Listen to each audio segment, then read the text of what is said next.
ఒక ప్రాంతంలో జరిగే యుద్ధం ప్రపంచంలోని ఇంధన ధరలు, ఆర్థిక వ్యవస్థ మరియు రోజువారీ జీవితంపై ప్రభావం చూపగలదా అని మీరెప్పుడైనా ఆలోచించారా? ఇరాన్ యుద్ధం అలాంటి ఒక పరిస్థితి. మరి దీన్ని అర్థం చేసుకోవాలంటే గతానికెళ్ళాలి. ఈ సమస్యకు మూలం 1979లో జరిగిన ఇరాన్ విప్లవంలో ఉంది. ఆ సమయానికి ముందు ఇరాన్కు అమెరికా వంటి పాశ్చాత్య దేశాలతో మంచి సంబంధాలుండేవి.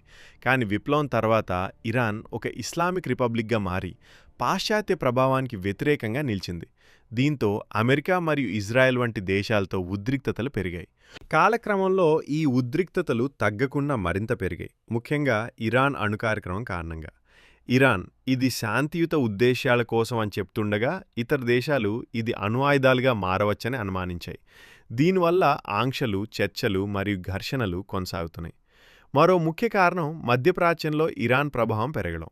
ఇరాన్ కొన్ని దేశాల్లో మద్దతిచ్చే గుంపుల ద్వారా తన ప్రభావాన్ని పెంచుకుంది. ఇది ఇతర దేశాలకు ఆందోళన కలిగించింది.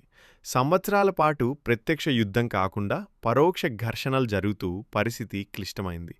ఇటీవల సంవత్సరాల్లో పరిస్థితి మరింత తీవ్రంగా మారింది. సైనిక చర్యలు, సైబర్ దాడులు మరియు గూఢచారి కార్యకలాపాలు పెరిగాయి. ఇప్పుడు ఇది ప్రపంచానికి ఎందుకు ముఖ్యమో చూస్తే ఇంధన సరఫరా ప్రధాన కారణం. ప్రపంచంలోని భారీ ఆయిల్ సరఫరా హోర్ముజ్ జలసంధి ద్వారా జరుగుతుంది. ఇది ఇరాన్ సమీపంలో ఉంది. భారత్ వంటి దేశాలు ఈ మార్గంపై ఎక్కువగా ఆధారపడుతున్నాయి. ఈ మార్గం యుద్ధం వల్ల ప్రభావితమైతే ఆయిల్ సరఫరా తగ్గి ధరలు పెరుగుతాయి. ధరలు పెరిగితే రవాణా ఖర్చులు పెరుగుతాయి. ఆహారం మరియు విద్యుత్ ధరలు కూడా పెరుగుతాయి. ఈ విధంగా ఒక ప్రాంతంలోని సమస్య ప్రపంచవ్యాప్తంగా ప్రభావం చూపుతుంది. దీంతోపాటు ఆర్థిక అనిశ్చితి కూడా పెరుగుతుంది. మార్కెట్లు అస్థిరంగా మారుతాయి మరియు వ్యాపారం మందగిస్తుంది.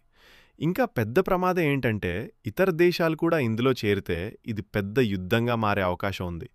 అందుకే ప్రపంచ దేశాలు ఈ పరిస్థితిని గమనిస్తూ నియంత్రించడానికి ప్రయత్నిస్తున్నాయి. అందువల్ల ఇరాన్ యుద్ధం ఒక దేశానికి మాత్రమే సంబంధించింది కాదు. ఇది చరిత్ర, రాజకీయాలు, ఇంధన సరఫరా మరియు ఆర్థిక వ్యవస్థలతో అనుసంధానమైన ఒక పెద్ద ప్రపంచ సమస్య.